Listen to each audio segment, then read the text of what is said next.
Hello, everyone. Welcome back to another episode of Self Published Success, a show that highlights forward thinking authors who chose self publishing over traditional and found success in doing so. My name is John Feldman, founder of Visionary Literary, and your host for today's show. Today, ahead of our Friday interview with Lynn Bowman, I want to discuss co authoring. Lynn was able to co author two books with Deidre Hall, who, for anyone who doesn't know, is the major star of a long time running series, I think 43 years or something like that. The show Days of Our Lives, which is a daytime soap opera, as they're called. But Lynn was able to co author two books with Deidre, and there are many benefits to it. So it's something that we haven't yet discussed on the show. And I wanted to talk about mainly the benefits of it, but also some of the issues that could arise from co-authoring a book with someone else. So first, what is co-authoring? It's exactly what it sounds like. So co-authoring a book means that two or more authors collaborate on writing a single book, sharing the writing responsibilities. You work together, and the two of you create this cohesive final product. So the level of collaboration can vary. So co-authoring, obviously, you would think immediately of a 50-50 split, but that's not always the case, right? With some co-authors, you can divide the work equally, but maybe co-authors you have different specialties. Say you write a marketing book, but you're more of a writer and you don't know as much about marketing as your co-author. Maybe you take the heavy workload of the actual writing, but most of the content and, of course, the marketing plan is put together by your co-author. So there are different ways in which you can work with a co-author that's not just a 50-50 split. And this co-authoring can be a great way to, obviously, working together can combine strengths. You can, like I said, share that workload, and you can produce a better book through collaboration because of the different viewpoints and working together. However, again, there are challenges with this, just like there are challenges with everything that we'll discuss, which is disagreements over the workload, the royalty split, and some other factors that can determine whether or not this is a good process for you, or it's a long process that maybe doesn't even come to fruition because of some disagreements. So there are three main benefits that I want to discuss today about co-authoring, right? So benefit number one, co-authoring, working with someone else, is to tap into their network. Networking is so critical. If you have a small following on social media or a small network of people that know you, it's very hard to sell products, books, courses, anything. So for anyone who may be struggling and they want to write a book, and they either, I'm a good writer and I could write something of value, but who's going to buy it? How much marketing work, how much promotion am I going to need to do to get this book into hands and to actually make some money off of it? That is an issue for many writers. So co-authoring a book is an easy way to tap into a wider network. For instance, say, take a look at our guest on Friday, for example, Lynn Bowman. She co-authored with a major TV star who has a following. People know her. People know her name. So being able to co-write a book with that type of celebrity did a lot for Lynn and for Lynn's network. For you, again, going back to just say that you're a good writer and you don't really know marketing. Maybe you meet somebody at an event, or maybe it's a friend or a family member and they're good at marketing, and you say, hey, let's co-write a book together. Maybe this marketing person has a larger network. Obviously, if they're in marketing, they probably do because they know the value of it. So by you co-authoring a book, your name is on the cover with this person.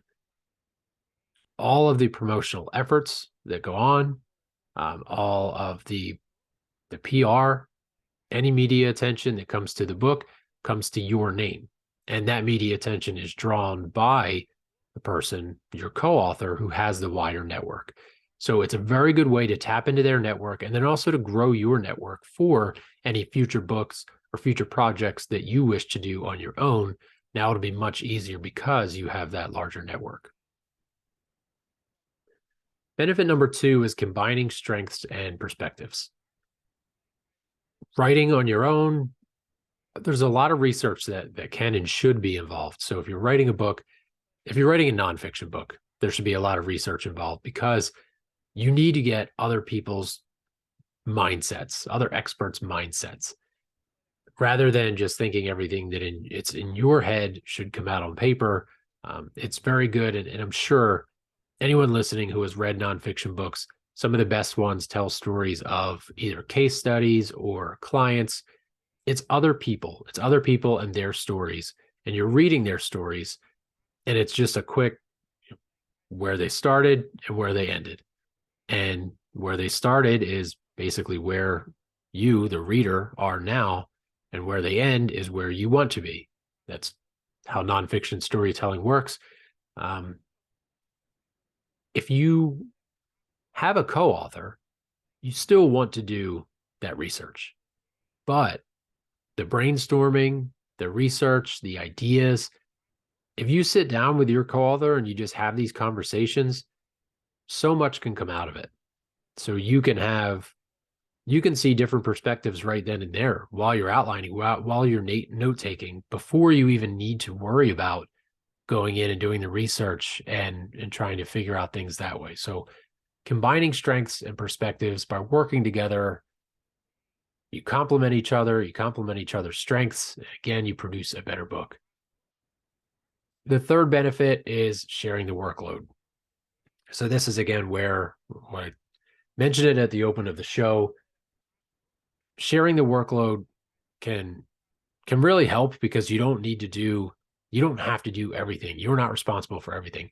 When it comes to self-publishing, especially, you're responsible for 100% of everything. Yes, the benefit is that you retain complete creative control, higher royalties, you own the IP so that you can go consult companies or speak on stages, and you don't have to worry about splitting your revenues there with a publisher or someone who owns your IP. So there are many, many benefits to self-publishing, but it is a heavy workload. So co-authoring can help share the workload. To go back to our example of you're a good writer and you want to co-author with a good marketer, having a sense of relief as an author with a small following, having a sense of relief that you can share that marketing workload with a marketing expert essentially for free because you're co-authoring the book with them can be such a tremendous boost to your morale. So sharing that workload, it doesn't just have to be with a marketing person. You don't really need to look for a co-author that specializes in something like marketing or PR or some other book-related field. It's just sharing the workload of putting together the outline. Even that can be something that is beneficial because writing a book can be a lonely and time-consuming process if you do it by yourself. But by working together, co-authors split the work, support each other during the process. This keeps motivation high. It makes the writing process more enjoyable. And having a partner can help keep you accountable as well. So many of us, we start our books, we start outlining or we start writing, and we hit a wall at the 20,000 word mark, and we're like, what am I doing? Why am I writing this? Is anyone going to read it? Is this even good? We all do it. It's seasoned writers, aspiring writers, everyone does this. So having that sense of accountability rather than just saying, you know what, I'm going to push this to the side, is huge because it gets your book complete. So the 3 benefits, again, number 1, tapping into a wider network. Number 2, combining your strengths and perspectives. And number 3, sharing that workload. When it comes to especially number 3, there are some challenges that come with sharing the workload and dividing royalties and just the workload. uh, writing, marketing, outlining, cover design, interior design, all of this. There are so many different things that need to be put into a book. And a practical piece of advice that I would have is to get everything in writing.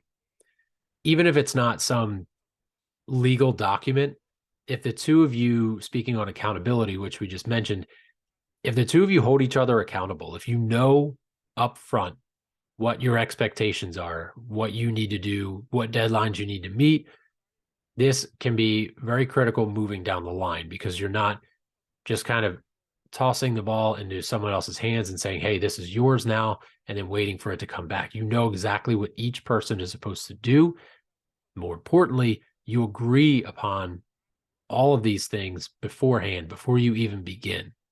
So, very practical piece of advice: get everything in writing and make sure that both co-authors agree on what's in writing. Another piece of advice is to make sure that the co-author that you're going to write this book with is someone that you have known for a while, or you are 100% confident that you will remain in touch with them. And because this is a long process, it could last for a year, maybe even 2 years, depending on the speed at which you want to complete this book.